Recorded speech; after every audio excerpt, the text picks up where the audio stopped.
आज आपण नऊ देवीची माहिती आपण करून घेऊया. घटस्थापनेपासून ते दसऱ्यापर्यंत आपण नवरात्री आपण साजरा करतो. नवरात्र हा भारतातील सर्वात महत्त्वाचा आणि शुभ असा सण आहे. जगभरामध्ये हा सण साजरा केला जातो. जी दुर्गा देवीच्या 9 रूपांना समर्पित आहे. नवरात्री शब्द हा संस्कृत भाषेतून आलेला आहे. तर 9 म्हणजे 9 आणि रात्री म्हणजे रात्र. तर नवरात्री देवीच्या 9 रूपे कोणते कोणते आहेत त्याबद्दल आपण माहिती जाणून घेऊया. तर शरद ऋतूत महत्त्वाचे सण म्हणजे नवरात्र उत्सव साजरा, कोजागिरी पौर्णिमा, धनत्रयोदशी, नरक चतुर्दशी, लक्ष्मीपूजन, बलिप्रतिपदा, पाडवा, भाऊबीज असे येतात. सुरुवात होते आश्विन शुद्ध प्रतिपदेपासून म्हणजेच घटस्थापनेपासून. आदिमाया आदिशक्तीच्या उपासनेचे 9 दिवस म्हणजे नवरात्रीचा उत्सव होय. तर या उत्सवाची रंगत सर्व उत्सवापेक्षा वेगळी आहे. घरात, मंदिरात, मंडपात दुर्गा मातेची प्रतिष्ठापना करतात. या उत्सवाचा संबंध थेट बळीराजाच्या कष्टाशी आहे. कष्टकरी शेतकऱ्यांच्या साध्या भोळ्या संस्कृतीशी आहे. घटस्थापना म्हणजे बीज परीक्षण. वावरात जी पिकं घेतली जातात त्यापासून अन्नधान्य मिळतं. त्या काळ्या आईच्या उपकाराची जाणीव ठेवणं आणि कृषीवलाचे ऋण मान्य करणं आपण या नवरात्रामध्ये करत असतो. तर संबंध थेट बळीराजाच्या कष्टाशी आहे. कष्टकरी शेतकऱ्याच्या भोळ्या भाळ्या संस्कृतीशी आहे. घटस्थापना म्हणजे बीज परीक्षण. वावरात जी पिकं घेतली जातात त्यापासून अन्नधान्य मिळतं. त्या काळ्या आईच्या उपकाराची जाणीव ठेवणं, कृषीवलाचे ऋण मान्य करणं, कृतज्ञता मानणं, धन्यवाद देणं म्हणून हे 9 दिवस नवरात्रीच्या 9 दिवसामध्ये आदिशक्ती दुर्गेच्या 9 रूपाची पूजा केली जाते. मातेची ही 9 रूपे नवदुर्गा म्हणून ओळखली जातात. नवरात्रीच्या 9 दिवसात दुर्गा देवीच्या 9 रूपाची पूजा केली जाते. पहिली शैलपुत्री, दुसरी ब्रह्मचारिणी, तिसरी चंद्रघटा, चौथी कुष्मांडा, 5वी स्कंदमाता, 6वी कात्यायनी, 7वी कालरात्री, 8वी महागौरी आणि 9वी सिद्धिदात्री. तर पहिली ही जी देवी आहे शैलपुत्री. तर नवरात्रीच्या सुरुवातीची देवी शैलपुत्रीच्या पूजेने होते, ज्याला पर्वताची कन्या म्हणून ओळखले जाते. कारण संस्कृतमध्ये कन्या म्हणजे पुत्री आणि पर्वत म्हणजे शैलपर्वत. नंदी नावाच्या पांढऱ्या बैलावर ती स्वार होते आणि तिच्या हातात एक त्रिशूळ आणि दुसऱ्या हातात कमळ आहे. या दिवशी भक्त देवीला शैलपुत्रीला शुद्ध देशी तूप किंवा त्यापासून बनवलेले पदार्थ अर्पण करतात, जेणेकरून निरोगी आयुष्याचा आशीर्वाद मिळावा. आणि तिचा जो आवडता रंग आहे शैलपुत्रीचा तो पांढरा रंग आहे. तर शैलपुत्री ही जी देवी आहे तर सूक्ष्म तरंग चेतना धैर्याचं ते प्रतीक आहे. ती करुणामयी आहे आणि सगळ्यांच्या इच्छा पूर्ण करणारी ती अशी देवी आहे. तर आता यानंतर आपण बघूया देवी ब्रह्मचारिणी. तर नवरात्रीच्या दुसऱ्या दिवशी भक्त देवी ब्रह्मचारिणीची पूजा करतात, ज्याला भक्ती आणि तपश्चर्येची जननी म्हणून ओळखले जाते. आशीर्वादासाठी साखरेचे पदार्थ अर्पण करून हे रूप देवी पार्वतीचे प्रतीक आहे. जेव्हा ती भगवान शिवाला प्रसन्न करण्यासाठी अनेक वर्ष गहन ध्यानात गुंतलेली होती, तिच्या हातात जपमाळ म्हणजे रुद्राक्षमाळ आणि डाव्या हातात कमंडलू असलेली पांढरी वस्त्र धारण केलेली आणि तिचा रंग आहे लाल. हा तिचा आवडता रंग आहे.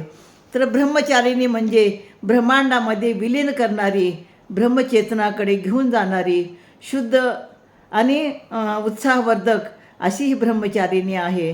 आपल्यामध्ये शुद्धता, प्रसन्नता आणि चैतन्य निर्माण करणारी ही ब्रह्मचारिणी देवी आहे. खरं तर ब्रह्मचारिणी देवीपासून किंवा सगळ्याच देवीपासून आपल्याला एक प्रकारची ऊर्जा मिळते, एक प्रकारचा उत्साह आपल्याला येत असतो. आता तिसऱ्या दिवशी आपण म्हणजे चंद्रघंटा देवीची पूजा करतात. ज्या देवीने राक्षसाचा नाश केला. तिला 10 हात आहेत आणि त्यापैकी 9 हातात त्रिशूळ, गदा, धनुष्य, बाण, कमळ, तलवार, घंटा आणि एक पाण्याची भांडी आहे. आणि एक हातात तिच्या भक्तांना आशीर्वाद देणाऱ्या ती अभय मुद्रेमध्ये आहे. तिच्या कपाळावरती अर्धचंद्र आहे, म्हणूनच तिला चंद्रघंटा म्हणतात.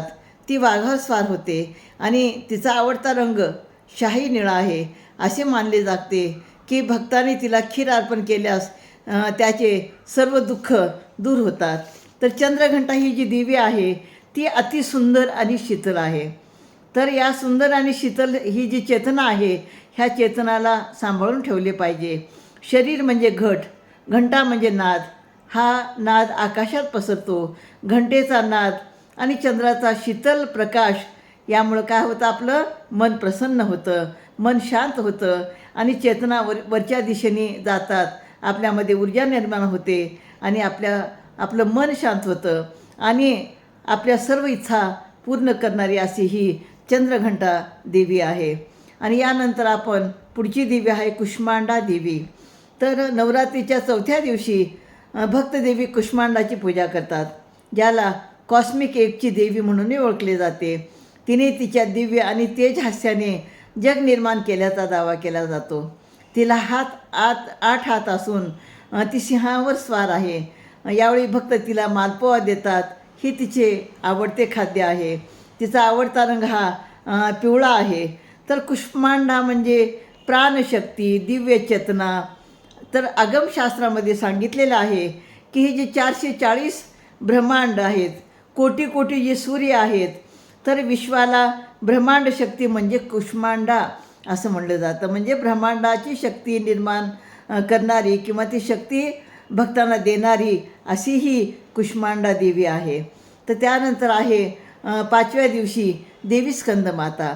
तर पंचमी किंवा मातृत्व आणि मुलाची देवी म्हणूनही ओळखली जाणारी देवी स्कंदमातेची नवरात्रीच्या 5व्या दिवशी पूजा केली जाते. तिला 4 हात आहे, त्यापैकी दोन्ही हाताने कमळ धारण केलेले आहे. इतर 2 हातामध्ये पवित्र कमंडलू आणि घंटा आहे. तिला 3 डोळे आणि त्याचा रंग कसा आहे, चमकदार आहे. देवीने भगवान कार्तिकेय किंवा स्कंद आपल्या मांडीवर घेतले आहे, म्हणून तिला स्कंदमाता असे म्हणतात. तर तिचा आवडता रंग हिरवा आहे आणि स्कंदमातेचे आवडते जे पदार्थ आहे ती केळी आहे.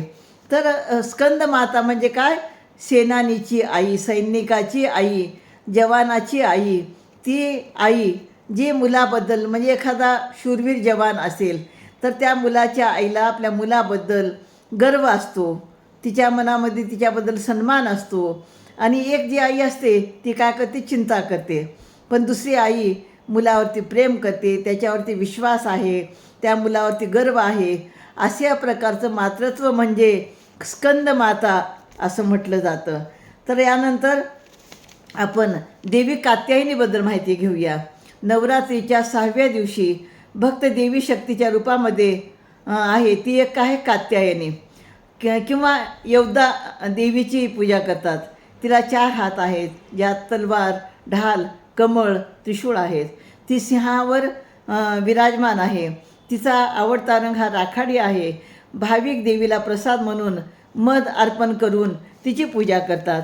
तर ही कात्यायनी जी देवी आहे, तर कात्यायनी ऋषींनी देवीच्या सुंदर रूपाला पाहून त्या देवीला आपली मुलगी मानले आणि आपल्या सर्व इच्छा पूर्ण करणारी अशी ही कात्यायनी देवी जिची आपण पूजा करतो. तर त्यानंतर येते कालरात्री देवी. तर नवरात्रीचा हा 7वा दिवस देवी पार्वतीच्या सर्वात उग्र स्वरूपापैकी एकाला समर्पित आहे, ज्याला कालरात्री म्हणतात, ज्याला काली म्हणूनही, काली देवी म्हणूनही ओळखले जाते. ज्या देवीने शुंभ आणि निशुंभाचा वध केलेला आहे.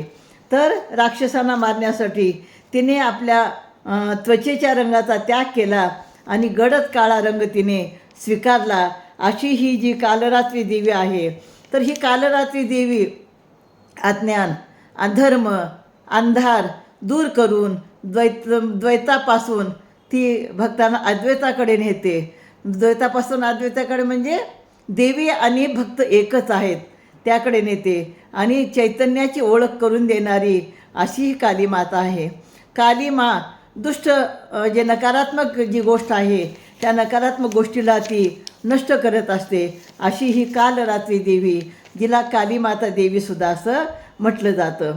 तर यानंतर कालरात्री देवी जी आहे, तर ती कालरात्रीची देवी, नवरात्रीचा हा 7वा दिवस देवी पार्वतीच्या सर्वात उग्र रूपापैकी एकाला समर्पित आहे, ज्याला कालरात्री म्हणतात.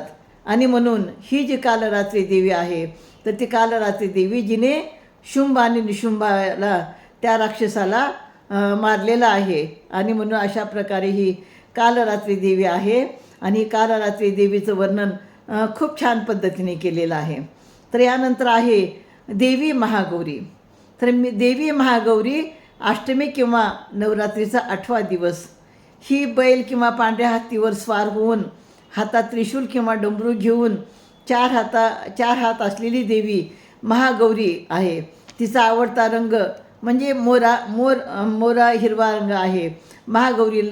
गौरीला भाविक नारळ अर्पण करत असतात. तर महागौरी ही जी देवी आहे स्वच्छ आणि करुणामयी आहे. माया प्रपंच विसरून अलौकिक वातावरण निर्माण करणारी अशी देवी आहे. सत्व रजतम गुणामध्ये ही देवी व्याप्त आहे. माया प्रपंच विसरून अलौकिक वातावरण तयार करणारी अशी ही महागौरी देवी आहे. आता यानंतर आपण जी 9वी देवी आहे ती सिद्धिदात्री देवी. तर तिची सिद्धिदात्री देवी ही कमळावर विराजमान आहे आणि दुर्गेचं हे शेवटचं रूप आहे. तिला 4 हात आहेत. तिच्या हातात गदा, चकती, पुस्तक, कमळ अशा प्रकारचे तिच्या हातामध्ये आहे. तिचा आवडता रंग गुलाबी आहे आणि अनैसर्गिक घटनापासून सुरक्षिततेसाठी ती उग्र अशी देवी आहे. आणि ती तिळावर प्रसन्न होते, म्हणजे तीळ तिला खूप आवडतात. अशा प्रकारची ही देवी आहे. तर ह्या देवीचं आपण विस्तारपूर्वक वर्णन आपण या ठिकाणी पाहिलेलं आहे. पण अशा प्रकारची ही जी नवदुर्गा देवी आहे, तर नवदुर्गा देवी कशी आहे? ती नवदुर्गा देवी सर्वांना प्रसन्न होऊन त्यांच्या जीवनातले जे दुःख आहेत ती दूर करणारी अशी ही नवरात्रातल्या 9 प्रकारच्या देवीचे स्वरूप आपल्याला पाहायला मिळतात. खरं जर पाहिलं तर ह्या नवरात्री जी देवी आहेत, तर ह्या नवरात्री देवीमध्ये जे गुण आहेत ते गुण प्रत्येक स्त्रीमध्ये आहे. प्रत्येक स्त्री म्हणजे शक्ती आहे. प्रत्येक स्त्री म्हणजे आदिशक्ती आहे. ती म्हणजे अष्टभुजा असणारी अशी ही आजकालची गृहिणी आहे. अष्टभुजा म्हणजे बघा तुम्ही, आपल्या घरात आपली आई असेल, बायको असेल, सगळे कामं ती कसं करते, अगदी अष्टभुजेसारखी ते काम करते. आणि म्हणून आपल्या भारतीय संस्कृतीमध्ये देवीची पूजा करतात, देवीची आराधना करतात. का करतात?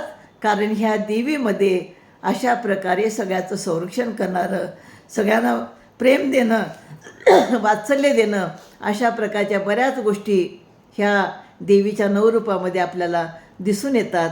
आणि म्हणून नवरात्रामध्ये आपण जेव्हा देवीची पूजा करतो, तर ते ह्या ज्या नवरात्रातल्या 9 देवी आहेत, असे एवढे गुण असणाऱ्या आपल्या समाजामध्ये, आपल्या देशामध्ये नव्हे जगामध्ये अशा अनेक स्त्रिया आहेत. ती आजही त्या देवीची रूपं त्यांच्यामध्ये आहेत आणि त्या समाजामध्ये वावरत आहेत.